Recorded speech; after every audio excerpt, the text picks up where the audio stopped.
पाक को थर्राया ऐसी ब्रह्मोस मिसाइल से माननीय मुख्यमंत्री जी का स्वागत हो रहा है। अगले स्वागत आदरणीय हमारे विधायक दक्षिण पश्चिम के भगवान दास सबनानी जी भाई साहब के स्वागत के लिए मैं आमंत्रित करता हूं श्री सुनील जी बघेल। आप आए, प्रसिद्ध व्यवसायी हैं, भोपाल के कोलार क्षेत्र के निवासी हैं। मैं आग्रह करूंगा कि अंग वस्त्र पहनाकर और ब्रह्मोस मिसाइल का स्मृति चिन्ह देकर आदरणीय सबनानी जी का स्वागत करें। भाई तालियां तो 5 मिनट तो बजनी है, हर स्वागत पे तालियां आपकी बजती रहेंगी तो सबको अच्छा लगेगा। अगले क्रम में हमारे साकेत सिंह राठौर जी, आप अखिल भारतीय सह स्वदेशी मेला प्रमुख हैं और उनके स्वागत के लिए मैं आमंत्रित करता हूं बहन प्रतिभा शुक्ला जी, जो प्रांत महिला समन्वयक स्वावलंबी भारत अभियान की हैं। मैं उनसे आग्रह करता हूं कि श्री साकेत सिंह जी राठौर, अखिल भारतीय सह स्वदेशी मेला प्रमुख एवं स्वर्णिम भारत फाउंडेशन के मुख्य कार्यपालन अधिकारी CEO, इस प्रकार का दायित्व है। फिर आपसे आग्रह करूंगा तालियां बजाइए, क्योंकि याद दिलाना हमारे यहाँ जरूरी है। आदरणीय रमणवीर सिंह अरोरा, आप स्वदेशी मेला मध्य प्रदेश के प्रमुख हैं। आपके स्वागत के लिए मैं श्री हरिओम सेन जी, स्वावलंबी भारत अभियान टोली के सदस्य हैं। आदरणीय अरोरा जी के स्वागत के लिए हरिओम जी से आग्रह करूंगा कि अंग वस्त्र पहनाकर उनका स्वागत बंदन करें। फिर से तालियां एक बार फिर आवाज दे रहा हूं आप सबको। अगले क्रम में भाई साहब श्री केशव जी दुबोलिया, आप संघ के प्रचारक हैं, क्षेत्र संगठक हैं, स्वदेशी जागरण मंच मध्य क्षेत्र के। आपके स्वागत के लिए आमंत्रित करता हूं श्री सूर्यदेव सिंह जी, आप विभाग व्यवस्था प्रमुख स्वदेशी जागरण मंच, इस नाते से काम देखते हैं। आदरणीय केशव जी भाई साहब का स्वागत कर रहे हैं। फिर से तालियां एक बार। अच्छा, आगे वालों की नहीं बच रही, मंच पे श्रीमती जी आपको भी बजानी है। अब हमारे स्वदेशी मेले के संयोजक आदरणीय सतीश विश्वकर्मा जी के स्वागत के लिए मैं आमंत्रित करता हूं श्री अश्विनी सिन्हा जी, जो कार्यालय प्रमुख है मेला समिति के, आए और अंग वस्त्र और ब्रह्मोस मिसाइल का स्मृति चिन्ह देकर आदरणीय सतीश जी भाई साहब का स्वागत करेंगे।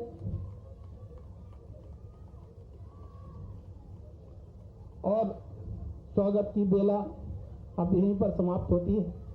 अब हम सब जिन आशीर्वचनों के लिए इतनी देर से बैठे हैं, प्रतीक्षा कर रहे हैं, मुख्यमंत्री जी का समय है, उनको जल्दी जाना भी है, इसलिए उद्बोधन का क्रम हम प्रारंभ कर रहे हैं।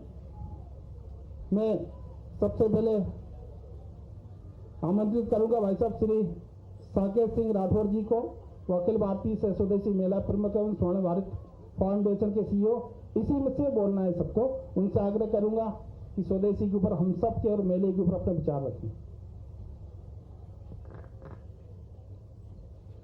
धन्यवाद भाई साहब।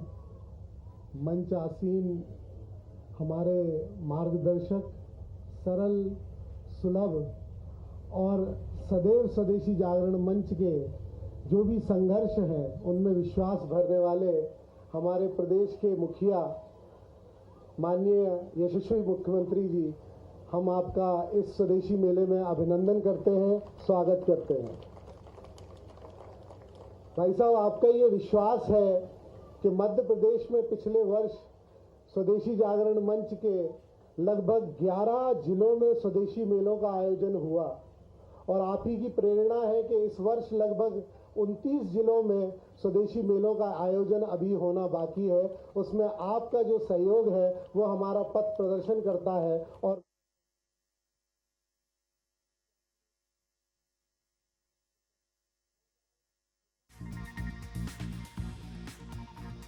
तो ये सीधी तस्वीर आप देख रहे हैं मध्य प्रदेश की राजधानी भोपाल से, जहां पर स्वदेशी मेले के खास कार्यक्रम में मध्य प्रदेश के मुख्यमंत्री डॉक्टर मोहन यादव शामिल हैं।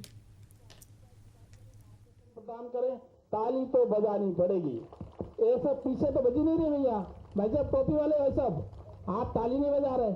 भाई साहब इधर भी।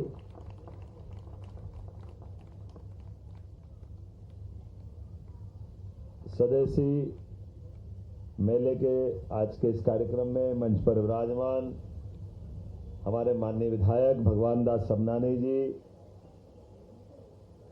अखिल भारतीय सह स्वदेशी मेला प्रमुख एवं स्वर्णिम भारत फाउंडेशन के सीईओ माननीय साकेत सिंह राठौड़ जी, माननीय स्वदेशी मेला प्रमुख सुप्रसिद्ध व्यवसायी श्रीमान रमणवीर सिंह अरोरा, क्षेत्र संगठक स्वदेशी जागरण मंच केशव सिंह दुबोलिया जी, स्वदेशी मेला संयोजक माननीय सतीश विश्वकर्मा जी, माननीय पार्षद देवेंद्र भार्गव जी, माननीय हम सबके सुपरिचित सुधीर दाते जी, माननीय श्रीकांत बुदोलिया जी, माननीय दीपक वर्मा जी, सुशील अग्रवाल जी, इस अवसर पर सारे हमारे सभी स्वदेशी भाव वाले भाइयों बहनों, आप सबको प्रणाम करता हूं, आपका अभिनंदन करता हूं।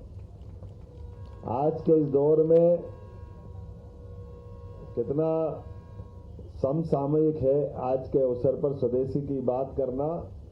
चारों तरफ से कुछ ही दिनों में हम सब प्रकार चीजों से परिचित भी हो गए और ये दौरों को समझने के लायक भी बन गए। एक नेतृत्व जब सामने होता है तो नेतृत्व की दृष्टि, नेतृत्व की स्टेप और उनके द्वारा बताए गए मार्गों से बढ़ने वाले रास्ते के आधार पर जो हमको दुनिया के अंदर होने वाली हलचल दिखाई देती है, उससे सारी बातें समझ में आ जाती।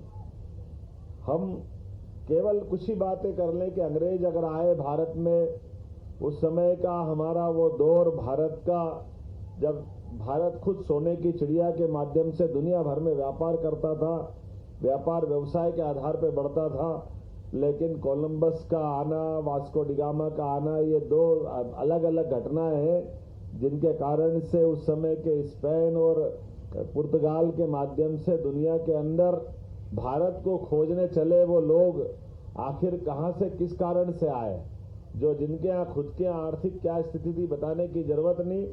और जब वो भारत में आकर के मसाले के जहाजों के पीछे पीछे आए तो हमारा अपने भारत की दुनिया के अंदर ताकत क्या थी, हमारी साख क्या थी, और ये दोहराने की जरूरत नहीं। उस दौर के अंदर केवल अपने उस षड्यंत्रों के बलबूते पर व्यापार व्यवसाय करने वाले व्यापारी, स्वदेशी का महत्व क्या है हम सब जानते कि हमने अपनी सज्जनता के कीमत भी चुकाई, और ये जो स्वदेशी के बजाय विदेशी के चमक दमक का जो आकर्षण था, उस चमक दमक की कीमत देश ने कैसी चुकाई।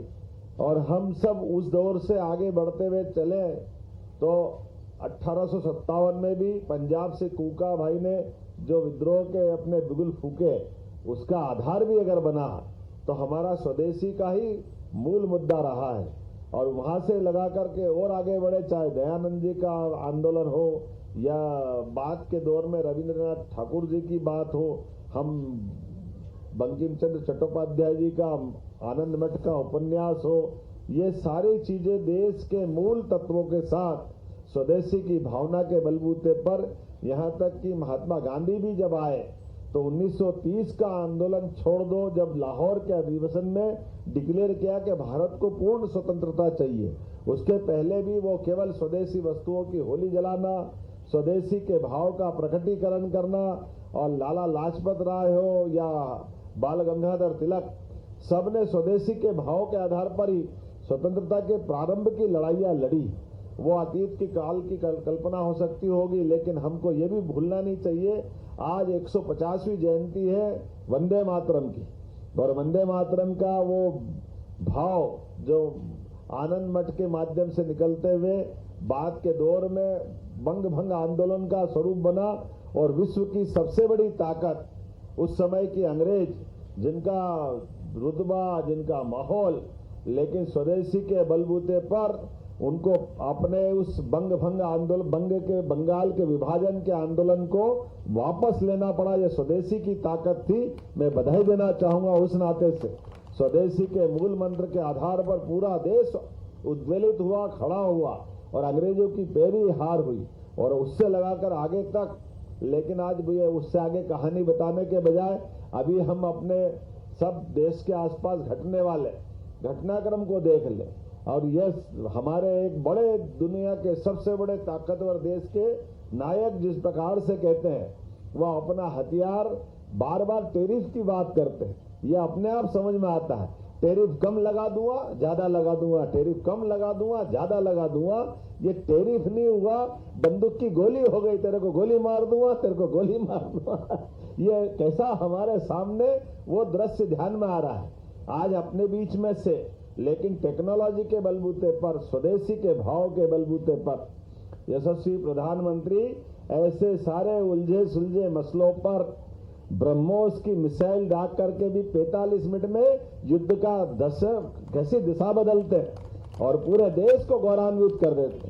हमारा सैनिक वहां गया, कैसा गजब का युद्ध हुआ कि बॉर्डर पे बैठे हुए जो घरों के लोग थे आमतौर पे युद्ध में, वो इन सारी बातों से वो तो सोच के परेशान कि अब सेना जाएगी, अब सामने की आएगी, अब इधर गोली चलेगी, उधर गोला चलेगा, ना गोली चला ना गोला चला, युद्ध पूरा हो गया, पता ही नहीं चला कब युद्ध हुआ, कब खत्म हो गया।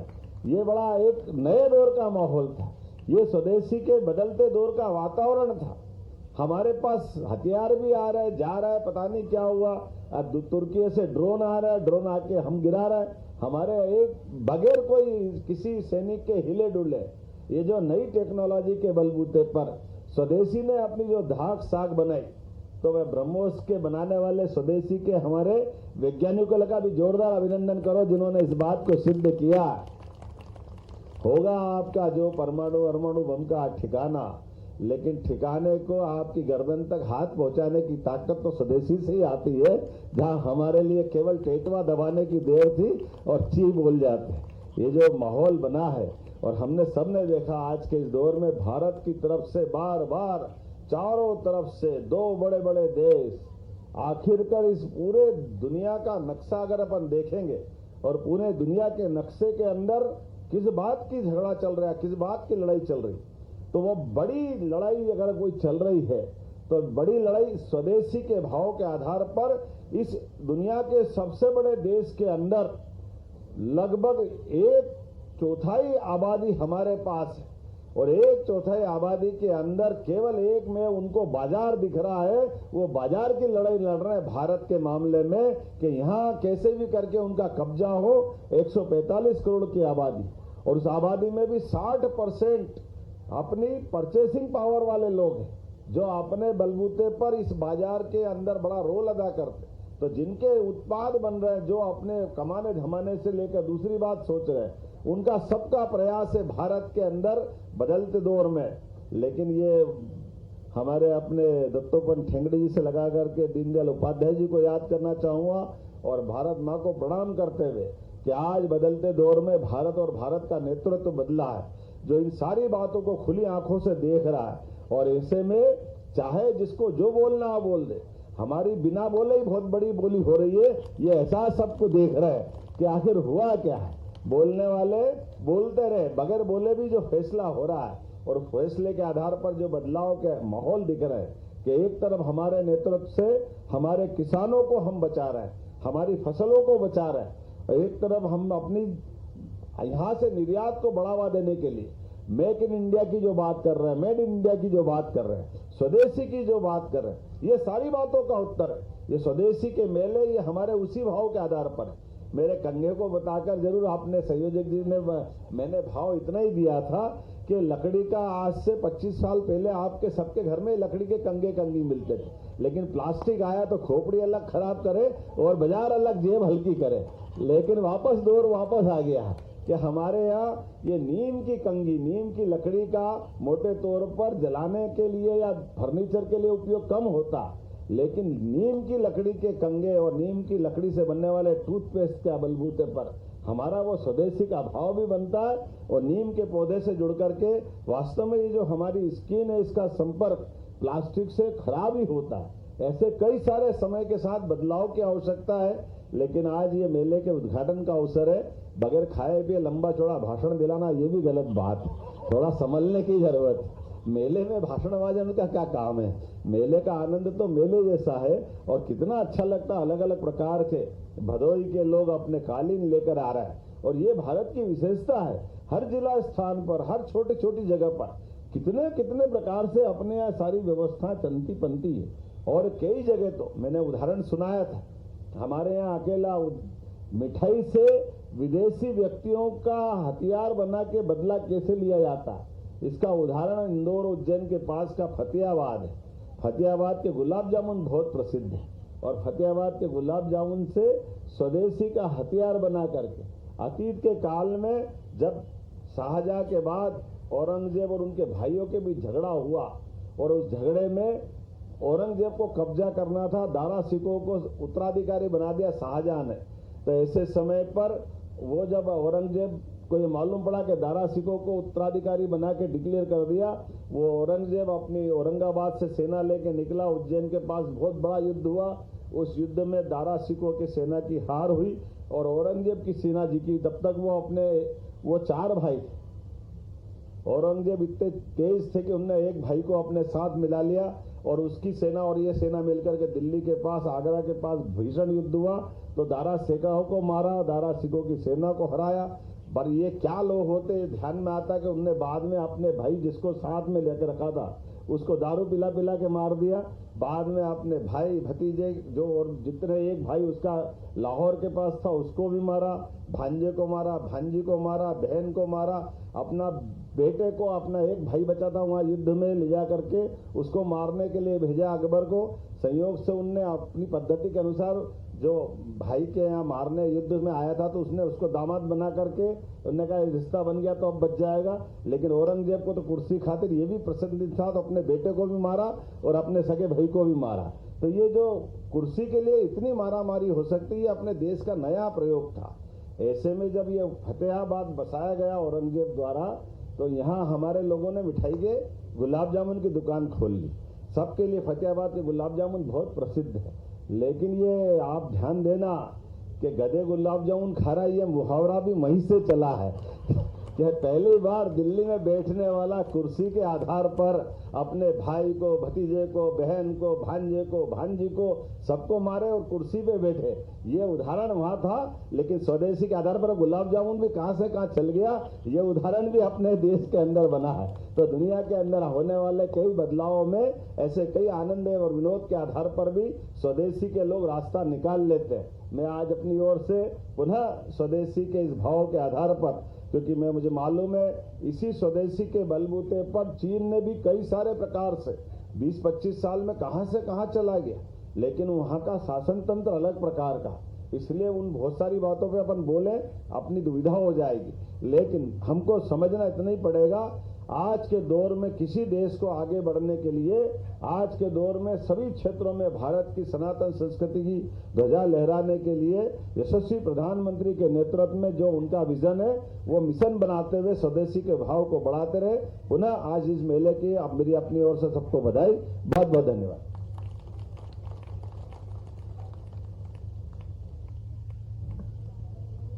बहुत कम तालियां बजी हैं मुख्यमंत्री जी के लिए। माननीय मुख्यमंत्री जी ने हम सबको नए दौर के भारत की पहचान कराई है। ये नया दौर का भारत है। यहाँ रूस और यूक्रेन की तरह 2 साल तक युद्ध नहीं चलता, यहाँ एक रात में ही पाकिस्तान को निपटा दिया जाता है। ऐसे नए दौर का भारत है। बहुत बहुत धन्यवाद आदरणीय मुख्यमंत्री जी, आपसे हमें ये मंत्र मिला। आत्मनिर्भर भारत की खातिर मंत्र स्वदेशी अपनाओ, बिन शस्त्र उठाए तुम देश बचाओ, बिन शस्त्र उठाए तुम देश बचाओ। धन्यवाद आदरणीय मुख्यमंत्री जी। और अब आप सबके आनंद का क्षण, सब 1 मिनट आभार। आप सबके आनंद इसलिए बोला मैंने कि सबको आनंद है कि भैया कार्यक्रम समाप्त होने वाला है। आभार के लिए मैं आमंत्रित करूंगा आदरणीय सतीश जी विश्वकर्मा जी को। आप भारतीय जनता पार्टी के भाजपा जिले के उपाध्यक्ष हैं, मेले के संयोजक है। पूरे 1 महीने से इस मेले की सारी व्यवस्था जुटाने में आप लगे हुए हैं। आप हमारे भोपाल के बड़े व्यवसायी भी हैं। मैं आमंत्रित करता हूं आदरणीय सतीश जी विश्वकर्मा। बोली भारत माता की, भारत माता की। मेरा काम आभार करना है, परंतु मुझे मुख्यमंत्री जी की बातों से आने वाला भविष्य की सुरक्षा दिख रही है। जैसे उन्होंने बताया कि ब्रह्मोस से हमने हमारे परंपरागत दुश्मन, परमानेंट दुश्मन को कुछ ही मिनटों में भारतीय संचार व्यवस्था का उपयोग करते हुए निपटा दिया गया। वैसे ही मेरा आप सबसे आग्रह है कि जो आर्थिक लड़ाई हमारी चाइना और अमेरिका से चल रही है, अगर हम सब मिलकर आज ये प्रण करें, निश्चय करें कि हम सुबह उठ